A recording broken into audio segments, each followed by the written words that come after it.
Boldwood presents It Started with a Book, written by Camilla Isley and read by Stephanie Cannon. The moral right of the author has been asserted. This performance is owned by Boldwood. Chapter 1. The Outlaw. He ghosted me. After a week with no calls, no messages, and not even a stinking like on Instagram, it's clear I've been ghosted again. No matter the staggering evidence, I still half-heartedly open the chat app to double-check if I've missed a text from Tim. I haven't had a quiet minute since this morning. This is the first chance I get to sit down and obsess over my non-existent messages. My heart jumps in my throat at the red circle next to his name. One unread message. Hope flares in my chest as I open the chat, only for fresh humiliation to hit me, because what I find on the screen is 100 times worse than radio silence. It's one of those deleted text alerts. From Tim. This message was deleted. The notification is from last night, but I must have missed the ping when it arrived because the timestamp places it at 1:13 in the morning, when my phone is on Do Not Disturb. Tim must have thought I'd be good for a drunken, middle-of-the-night booty call, then sobered up, changed his mind, and deleted all evidence of his earlier contact. Or I simply took too long to reply, and he moved on to texting some other woman he met on a dating app. Either way, Tim was never into me. I tossed the phone onto my bed, a mix of anger and dejected sadness bubbling in my chest. It isn't about Tim per se. I'm not in love with him or anything. I wouldn't even call it a crush. He was one of the few nice-looking guys on dating apps who didn't give total creep vibes and didn't have a sweaty selfie of himself as a profile picture. Someone I felt safe to chat with and who wouldn't send unsolicited genitalia pictures. Or at least he appeared decent.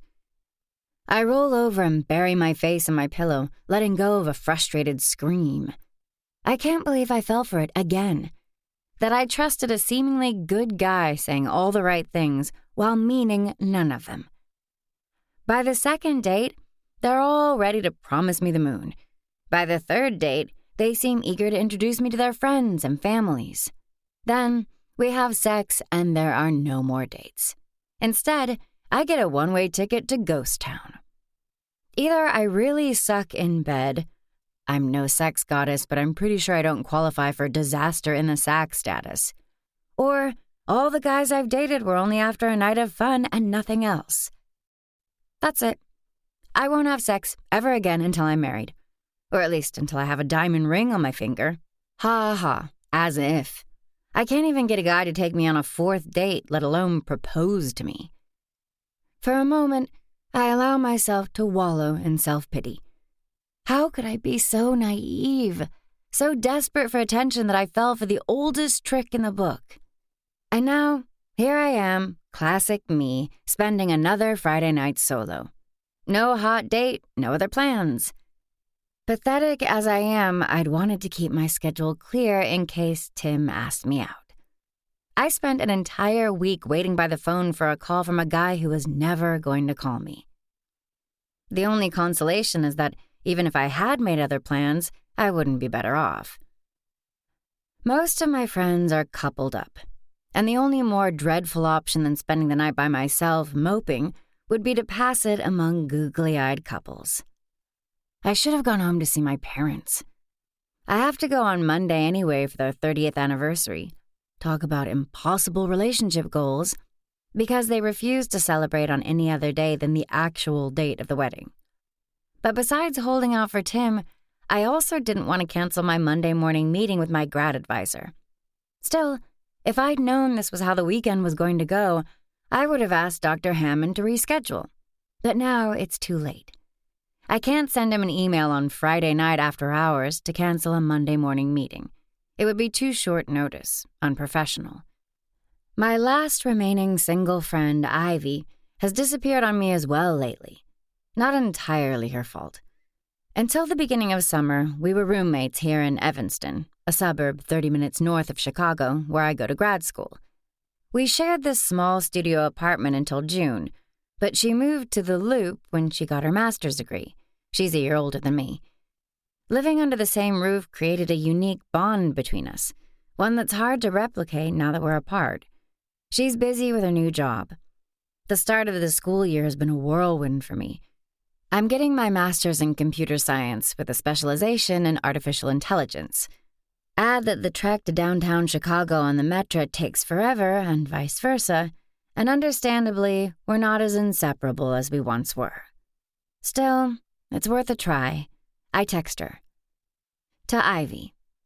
Hey, girl. Long time no see. I know it's last minute, but are you doing anything tonight? From Ivy. Leigh, hi.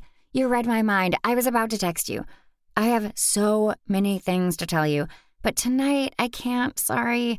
But let's meet tomorrow, 6-ish, the 3 Arts Club? Isn't 6 a little early to go clubbing? But whatever. If Ivy wants to party early, who am I to complain? I so need a night out. I won't even whine about the commute to the Gold Coast. I let my thumbs fly over the virtual keyboard of my phone as I reply, to Ivy. It's a date. See you tomorrow. Kiss, kiss, kiss. She texts me the location of the club, saving me from having to Google it myself, and I reply with a thumbs up. In a slightly better mood, I drop on the bed and hug the phone to my chest. Saturday night is sorted. The problem remains of what to do tonight. Just the idea of opening another hookup app, because apparently hooking up is all anyone in there is interested in, to find a last-minute date is appalling. The whole Tim debacle is still smarting too much. Never mind all the happily ever after stories I've heard of online flings that ended with wedding bells. I know I won't snag a long-term partner on an app. In a burst of indignant folly or long overdue clarity, I delete them all from my phone. No matter that old-fashioned meet-cutes have become myths, folklore tales of legend. One by one, I press the little upper corner X's on all the colored squares that promised me love and only delivered heartbreak, or in the best cases, like Tim, searing mortification. I'm better off alone than used and scorned by the next online dirtbag. I stare at all the new holes dotting my home screen and feel almost vindicated, free at last. In a romance novel, this would be the moment when something exceptional happened.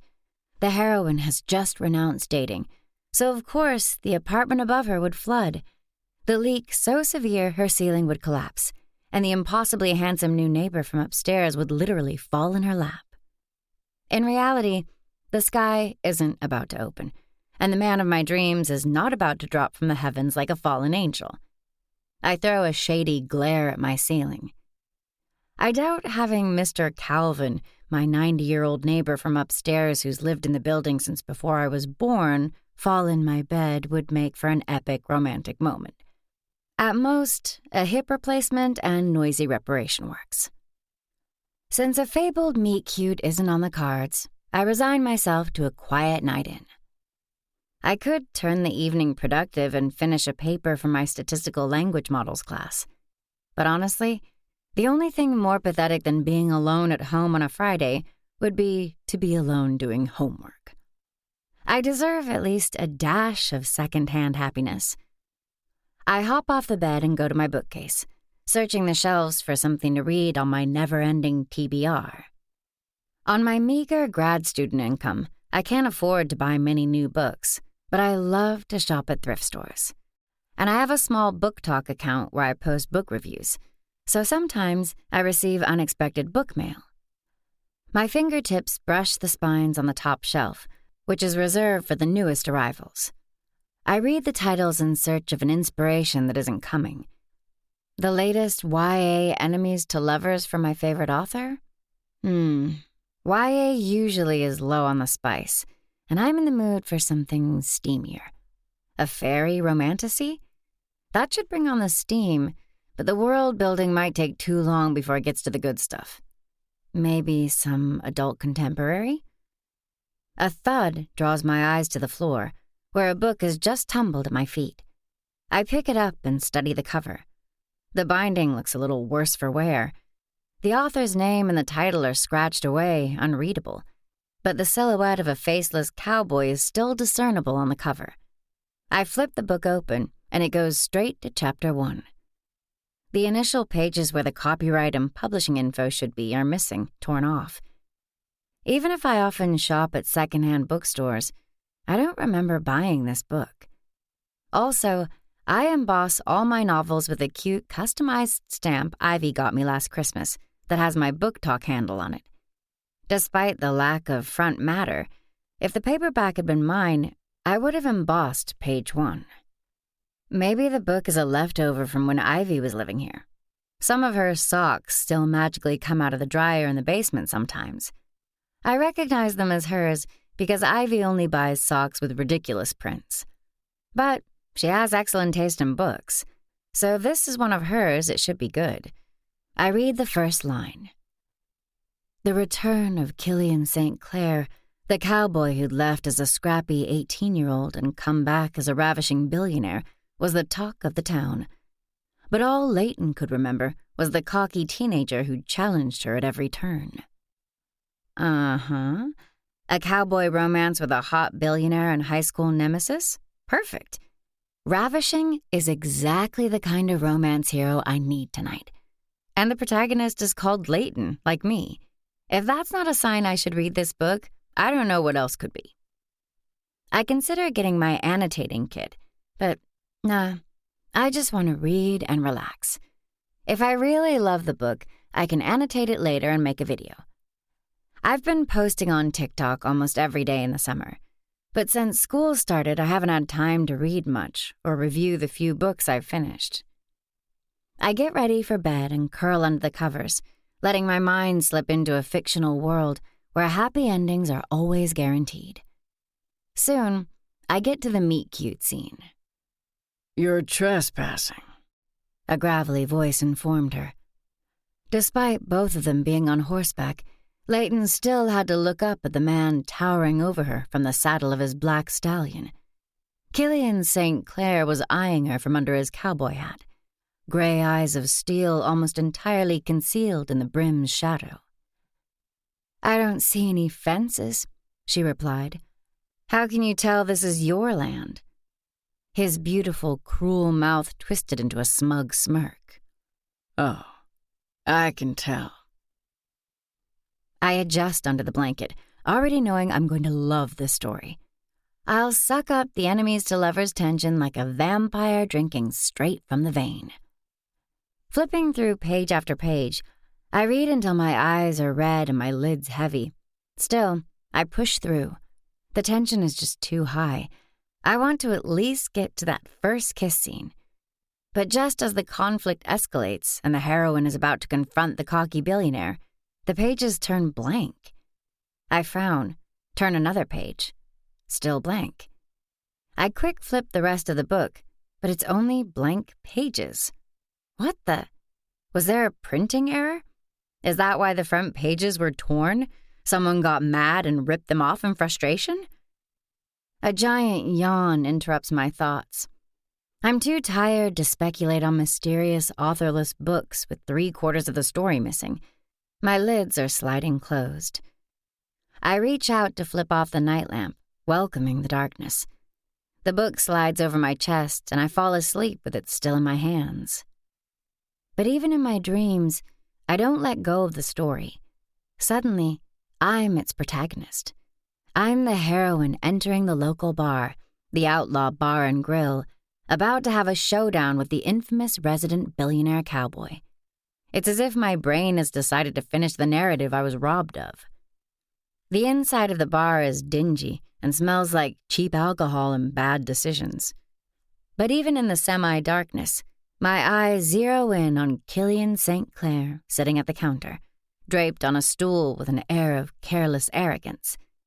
He's the perfect romance hero in a flannel shirt with rolled-up sleeves that showcase his veiny forearms, dusty jeans that hug his toned thighs like a second skin, and cowboy boots casually hooked in the footrest. His brown, sun-kissed hair is falling over his forehead. Killian looks exactly how I imagined him while reading the book. But now he's in high definition, and there are so many new little details. The posture of his shoulders, relaxed yet unmistakably alert, as if accustomed to commanding attention without effort. There's a faint scar above his right eyebrow, a testament to a past that's both intriguing and mysterious. His jawline is sharp, covered in a day's worth of stubble, adding to his ruggedly handsome appearance. He's nursing a glass of something amber-colored, his fingers idly turning it around on the bar top. The gesture makes me wonder how those same fingers would feel on my skin, rough and calloused from hard work, telling stories of a man not afraid of getting his hands dirty. Or would his be the smooth hands of someone who has done no real work in a long time, a man who just sits in a chair all day counting his piles of cash? I ignore how the sight of him makes my heart race in my chest and stomp forward. "You did it on purpose," I say. "Hey, Luke," the smug bastard asked the bartender without even glancing my way. "Do we have a sign out front saying annoying pixies aren't allowed inside?" The bartender smirks behind the counter. "Not that I know of, boss." The wretched bar owner takes a leisurely sip of his bourbon. "Then we should put one up." Luke chuckles, and I incinerate him with a stare, at which the barman regains his composure and raises his hands. "Hey, Leigh, not my fight." He scoots sideways to go serve another patron of this dubious establishment. Sage man, leaving me alone with his annoying boss. Killian St Clair finally turns toward me and drags his steely eyes over my body, from my off-the-shoulder crop top down to my cowboy boots. His gaze lingers an extra second on the hem of my shorty-shorts before he lifts his chin, locking eyes with me. These are not clothes I'd wear in normal life, but if I'm going to live my small-town cowboy romance fantasies to the fullest, why not go all in with a little cosplay?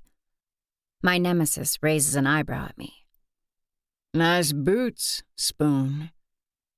Now, I'm still vaguely aware that this is a dream, and that Killian is the man I'm supposed to love to hate until we inevitably fall head over heels for each other. But I find it incredibly baffling that a fictional book boyfriend who only lives in my head still managed to pick a pet name for me that irks me to no end. My name is Witherspoon. "Oh, really?"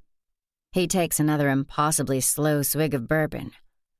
"You're so petite, I thought I'd shorten it." My spine stiffens and I lift my chin. I'm not petite. I buy regular-sized clothes. "I stand corrected." One corner of his mouth curls up in a lopsided smirk that is as wicked as it is irresistible. Next, he signals for Luke to pour me a drink. "So, what are you doing here at the Outlaw? Not exactly your scene." "One tequila soda for the lady," Luke chirrups, depositing a glass on the scarred and chipped surface of the wooden bar. Everyone knows everyone around here, down to our preferred drink choice. Mine apparently being tequila sodas in this fantasy world, a drink that I've never touched in real life. I'm more of a Cosmo gal.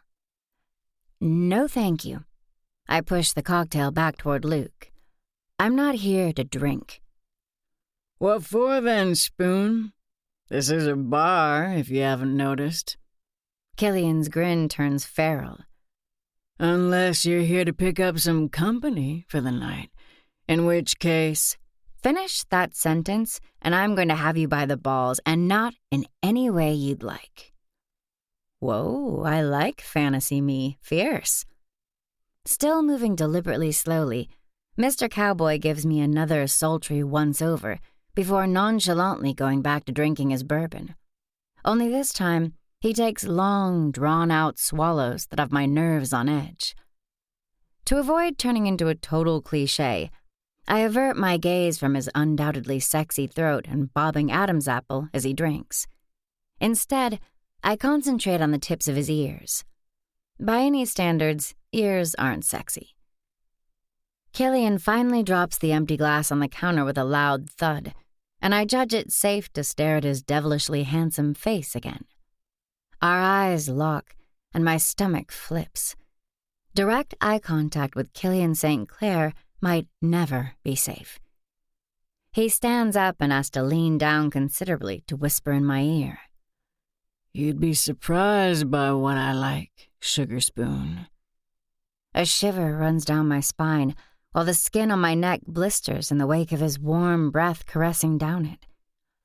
My gaze raises up to his lips, which aren't as full as they're foul, then upwards still to the leaden depth of his hard stare. Even in this crowded bar, I can pick up his scent when he stands this close. He smells like lust and ruin, like the wilderness, like the woods and the forest and the damp, rich soil. I behold his chiseled face, with hollowed-out cheeks and a too-straight nose, his sun-kissed brown hair and his gray eyes brewing up a storm.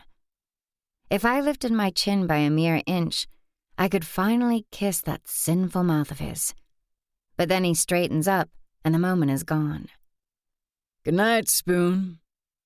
He makes to go away, but I stop him, grabbing him by the wrist. Hey, I came here to talk to you. He gently but definitively gets free of my grasp. Pity I'm not in the mood for talking. With a second glance my way, he strolls out of the bar as if he owned it. Well, he does own it, but that's irrelevant. On impulse, I take a long drag from the tequila soda, chucking about half the glass, noting the crisp, subtly sweet agave with a hint of citrus taste that is actually pleasant, and follow him outside. As I exit the bar, I'm disoriented for a second. I'm standing in a dirt parking lot, seemingly in the middle of nowhere. I scan the various trucks haphazardly parked across the expanse, expecting Killian to drive an old Ford Ranger or some other Nicholas Sparks novel-appropriate pickup. But the reality is much worse. Killian didn't drive here. He came on his black stallion that he's presently untying from a hitching rail. Because, of course, it's a cowboy romance after all. I stride toward him. Where are we? His gaze flickers to the piece of plywood nailed above the front door shaped in the likeness of a bandit with his face covered by a red handkerchief. Killian throws me an alarmed glance. The outlaw? No. What town is this? Now both his eyebrows rise under his tousled fringe. Lakeville Hills? He gives the same fictional small-town name as the one in the book I was reading.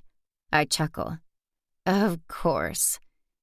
Killian stops adjusting the tightness of his girth and focuses all his attention on me, which is both thrilling and unnerving. Are you all right, Spoon? The question unleashes a surge of fury within me I'm not entirely sure is my own. Mostly that of my character, I suspect. No, I'm not okay. You stole my shop, I accuse, mixing part of the storyline of the book I was reading with this new fictional world I've created in my head. Ah.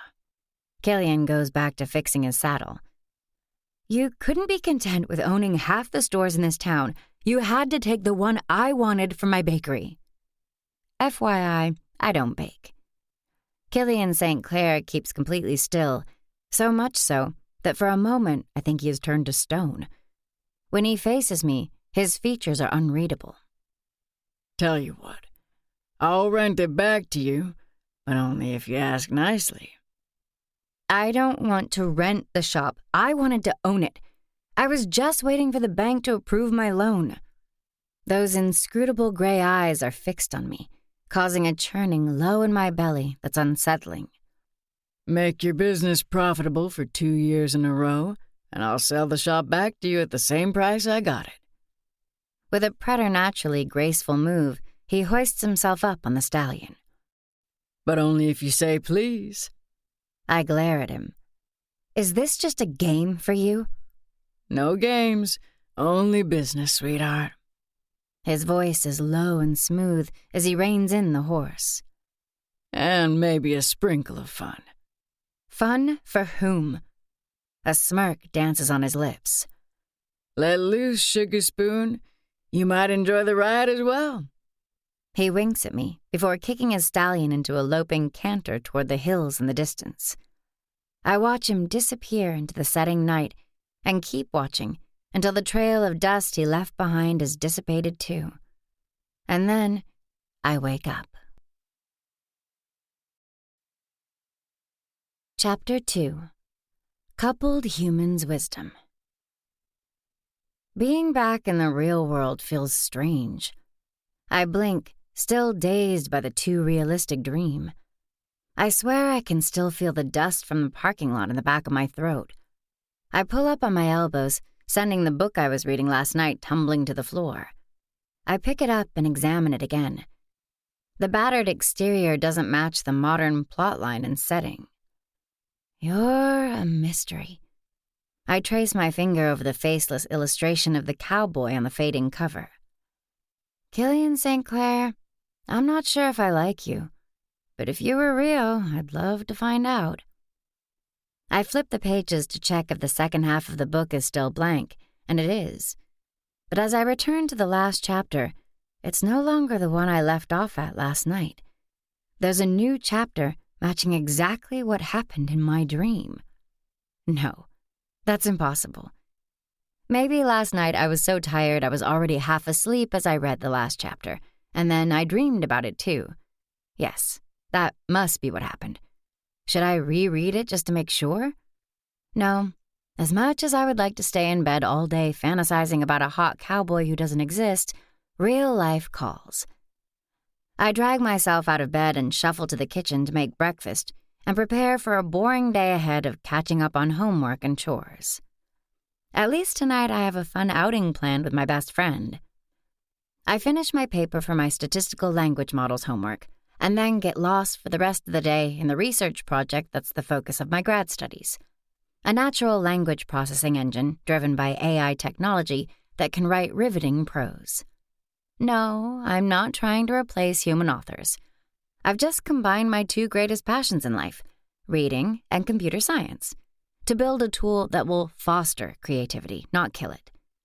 Think of it as a supportive second brain or a virtual editor. At the moment, my focus is on training the engine to keep a consistent narrative voice. I'm collaborating on the project with grad students who are getting their MA in writing. And before you ask, no, none of them are handsome, hot nerds ready to sweep me off my feet. I'm working with 3 women, 2 married guys, 1 gay, and a dude who, as far as I know, is straight and single, but that I simply have no romantic connection with. And before you assume I'm not in a committed relationship because I'm too picky or because I don't love myself enough, please consider that it's perfectly normal for single people of the same age with interests in common and no glaring red flags simply not to fall madly in love at first sight. Yes, I'm rambling. I admit I might be a little touchy on the subject. But try being on the receiving end of what I call coupled humans' wisdom for the better part of your life, and you'd become oversensitive too. There's only so much well-meant advice one can take about putting yourself out there and just being you before a person starts losing her marbles at the smallest comment. I know I'll find someone eventually and that my time will come with no need to hear the cheer squad every single time we talk. And no, you cannot tell me how much you used to hate dating either, how brave I am for doing it, or how you plan to live vicariously through me. Nope, none of that. I put my laptop away at around 4 in the afternoon and take my time getting ready for my night out with Ivy. Today calls for extra pampering. My makeup gets special attention, and I tame my wild brown curls into bouncy, shiny locks. I guess I am a bit of a cliché.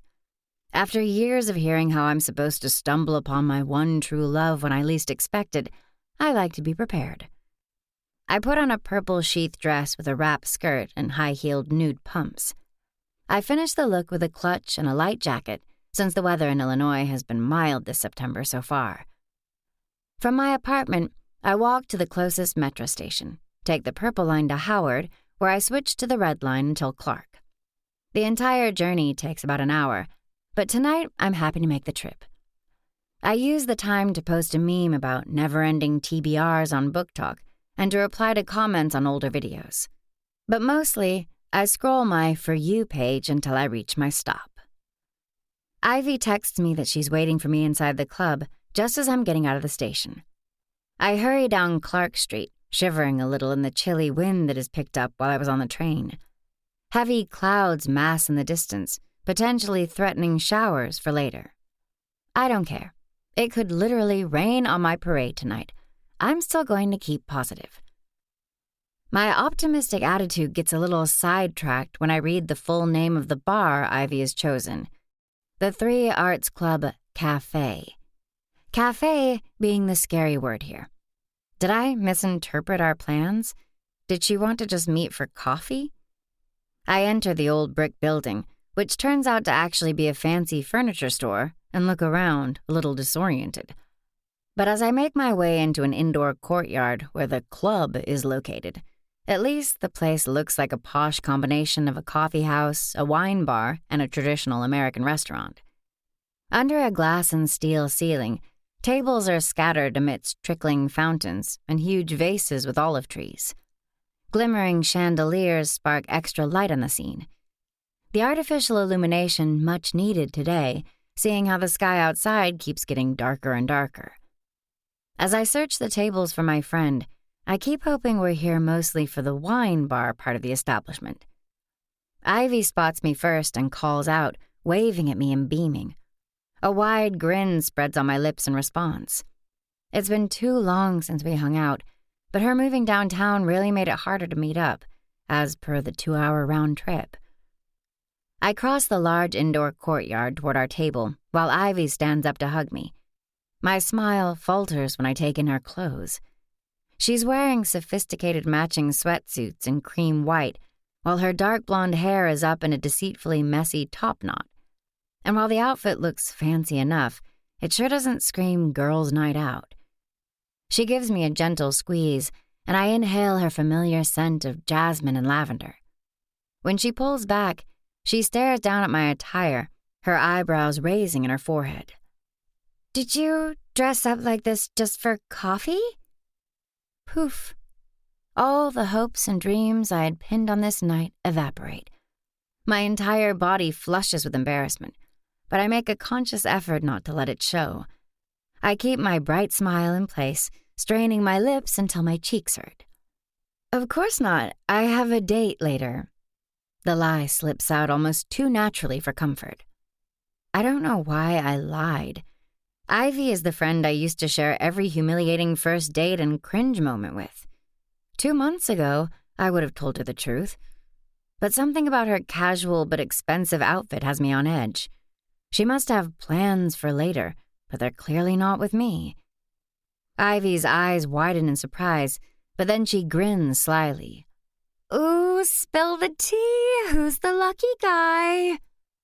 I feel horrible for misleading her, but I can't take the lie back now, especially if she thought we were just meeting for coffee and she's going somewhere else later. I don't want her to feel guilty about leaving me stranded in the city. It's my fault anyway. I should have Googled the place she suggested. Then I would have known it wasn't a dancing all night kind of club, but a classy designer coffee shop/restaurant. My bad. "Oh, just a guy I met on Tinder." I perpetrate the lie. "First date, not much to tell yet." I cut off all lines of questioning because I'm really the worst at improvising. Ivy sighs. "I remember those." Something in the faraway look in her eyes puts me back on high alert. "Can't say I'm going to miss dating." She confirms my ominous premonition. Ivy has a new boyfriend, and that's why she's invited me out today to have coffee, to brag about her fantastic love story, pretend for a little longer she's not going to completely disappear into coupled life, and then move on to have dinner and mind-blowing sex with her new significant other. She means well. They all do. Ivy doesn't want to rub her happiness in my face or anything. She's not mean. But she has that expression. That newly in love, everything is wonderful, rainbows and unicorns dreamy look we, as formerly single gals, used to gag at. I'm not sure how the brain works, how a person The second she gets in a relationship, forgets about what it was like to be single and on the receiving end of the dreaded coupled human's wisdom. I so should have gone home to Milwaukee this weekend. At least Ivy asks about me first and has the decency to wait until after our orders have arrived before she unloads her unabashed joy on me. She takes a sip of her latte and gets the faraway look again. Buckle up, folks. You're never going to believe what happened to me. I brace myself for the inevitable meet-cute story, trying to guess how improbable it's going to be this time. Will it be a gym mishap where she fell off her treadmill right into his sweaty, bulging arms? Or a classic case of mistaken identity at a coffee shop where they both accidentally grabbed the same latte and their fingers brushed? Maybe the dude's name is Iverson, but he uses Ivy for short, hence the providential mix-up. No. I bet it'll be something even more cliché, like they bumped into each other at a bookstore and reached for the same novel. The only time I had to fight for a book in a shop was with a 70-year-old lady who was really into her steamy romances. Regardless, I try to smile and nod as if I am fully invested in the story. 2 weeks ago, I was grocery shopping, minding my own business. Grocery store meet cute. I should have guessed. I was a mess. Dirty hair, baggy clothes. Of course she was. Any respectable romance heroine has to be a hot mess for her grand meet cute. Maybe that's where I'm going wrong. I should have come here unshowered and wearing granny underwear. Nice clothes equal no Mr. Right. Honestly, I had just gone out of the house to grab a carton of Ben & Jerry's because I was feeling a little lonely. Been there, done that. Met no hot men that way. But then, total klutz I am, I dropped the tub. Being clumsy also seems to be an important factor on the path to true love. And the tub rolled all the way down the supermarket aisle until it landed at the feet of the most gorgeous man you'd ever seen. I finished the phrase for her. Ivy frowns as I ruin her punchline. Have I already told you about George? No. I take a sip of my coffee, decaf, to be sure I'll go to sleep early tonight and be free to live vicariously in my dreams. I was just guessing. I try to infuse some truish enthusiasm into my words. Thankfully, the swooning smile comes back on her face. Anyway, I know we hated to hear this when we were single, but it's true. Love really hits you when you least expect it. An hour and a half later, I've been treated to a few more coupled humans' wisdom pearls, including how I'll surely be next and how many fish the sea has.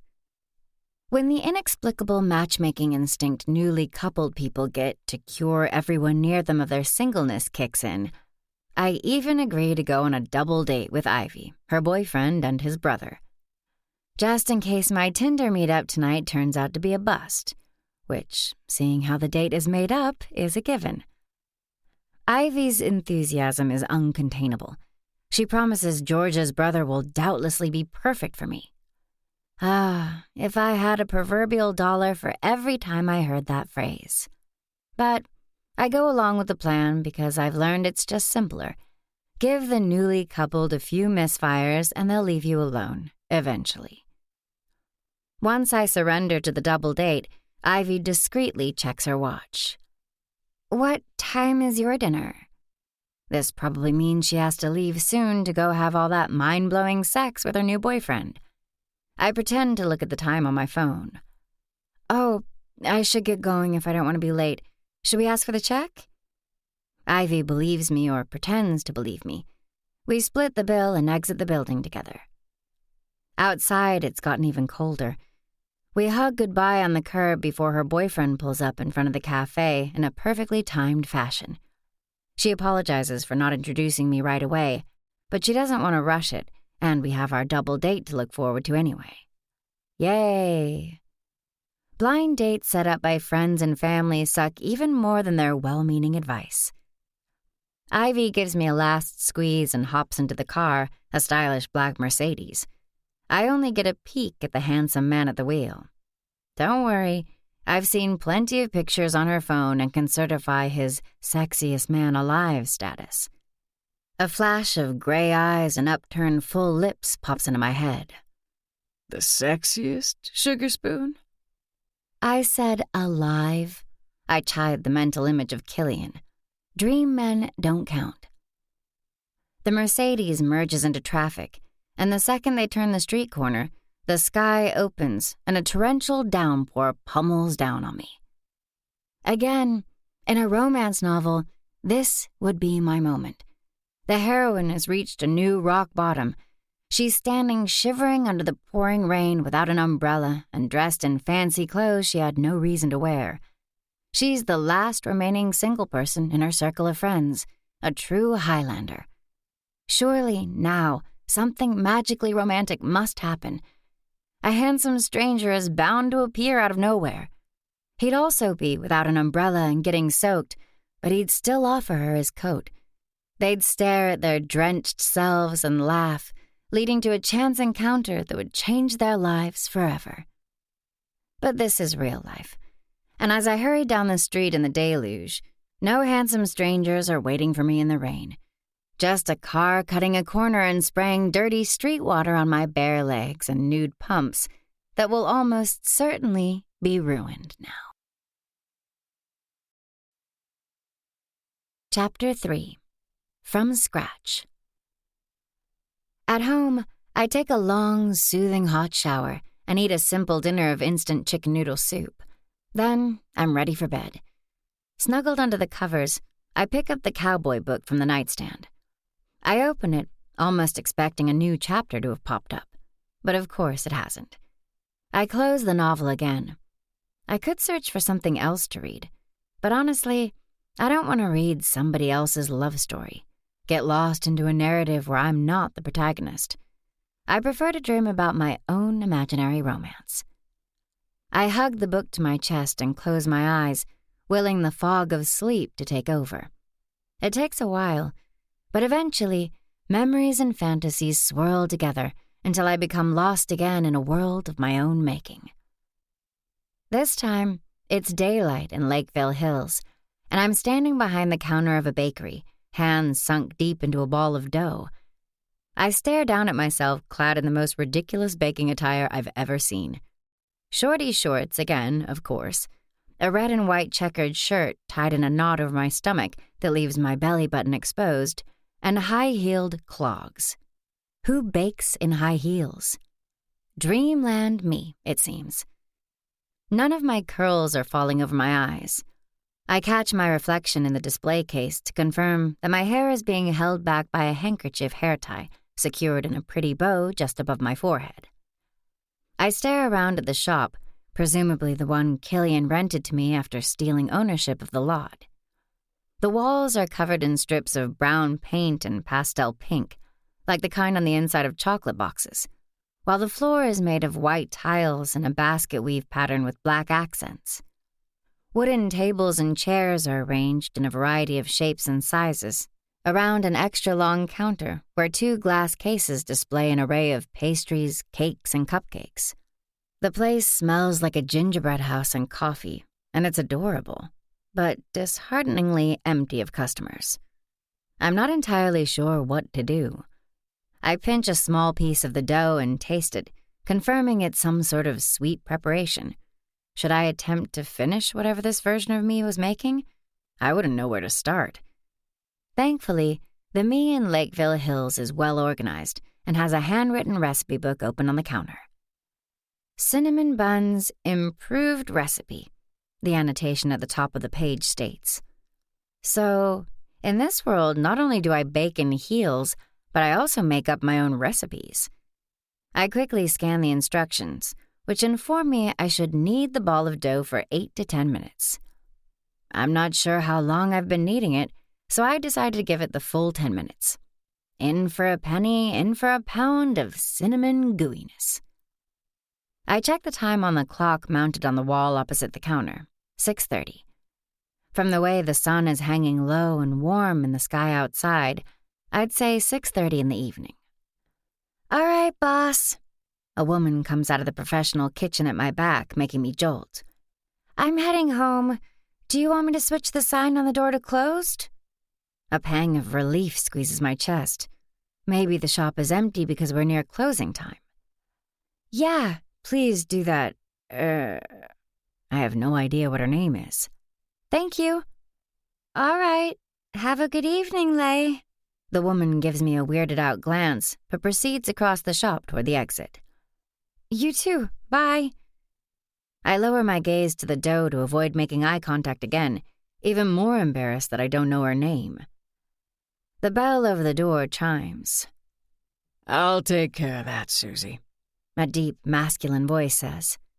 My head snaps up just as the woman, Susie, walks out of the shop, and Killian St Clair swaggers in. He turns the sign on the window pane from open to closed and locks the door behind him. Uh-oh. Today, he's wearing a black suit. Black shirt, black leather shoes, no tie. He looks like the dark angel of smut incarnated. "What are you doing here? We're closed." He smiles wickedly. "Closed to the general public, surely not to the owner." I narrow my eyes. "You might have stolen the property, but you don't own my business. So again, to what do I owe the displeasure?" "I came to collect rent." "All right, Sheriff of Nottingham. I've deposited your tithe check this morning." My brain snaps in place providing this random bit of info.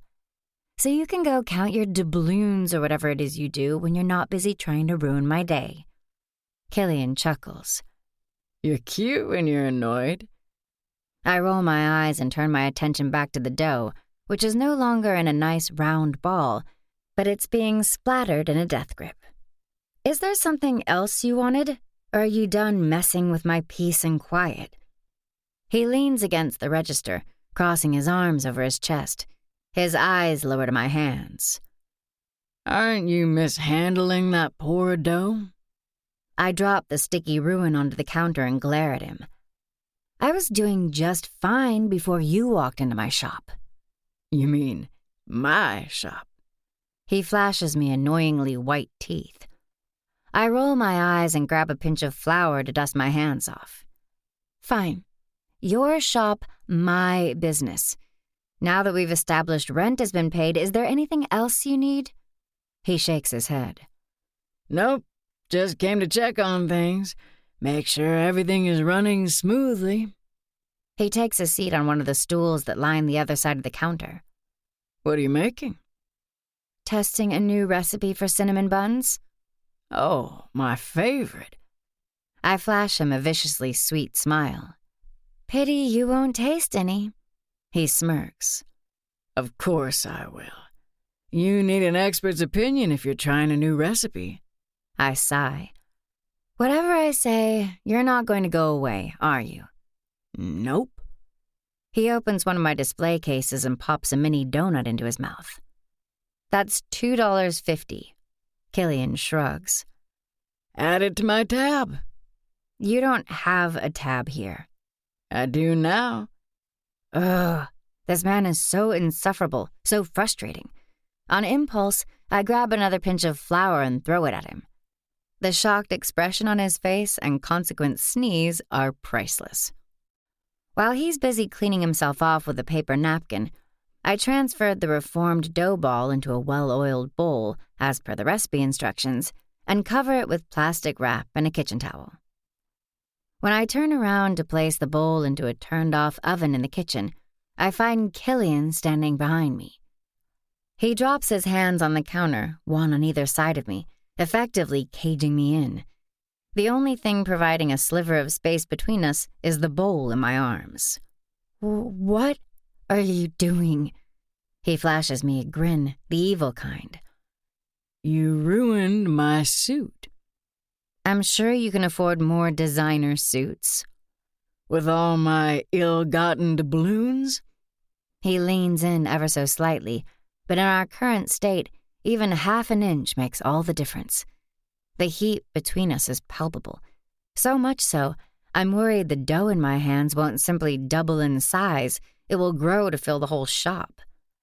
I'm more of an eye for an eye kind of guy.